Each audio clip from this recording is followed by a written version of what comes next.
नमस्कार। आम्ही ग्रामविकास विद्यालय व कनिष्ठ महाविद्यालय बाबुळगाव जहा तालुका जिल्हा अकोला महाराष्ट्र येथील विद्यार्थिनी विकसित भारत 2025 अंतर्गत आम्ही समृद्ध भारत ही थीम निवडलेली आहे। समस्या: वाढत्या लोकसंख्येने आमची अर्थव्यवस्था आणि समाज व्यवस्था मोडकळीस आली आहे। जगाच्या एकूण लोकसंख्येपैकी 18% लोकसंख्या एकट्या भारतात आहे।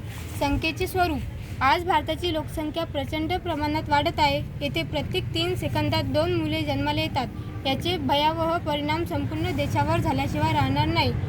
उपाययोजना: प्रत्येक भारतीय नागरिकांसाठी समान कायद्यांची प्रत्यक्ष अंमलबजावणी व इतर उपाययोजना आम्ही राबवलेल्या आहेत। लोकसंख्या नियंत्रणामध्ये आली तर सर्व सुखसुविधा पुरवता येईल।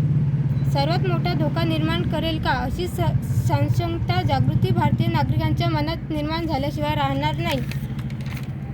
यासाठी आम्ही लोकसंख्येच्या वाढीच्या दरात घट याबाबत एक तक्ता तयार केलेला आहे। तो व्हिडिओमध्ये तुम्हाला दिसेलच। धन्यवाद।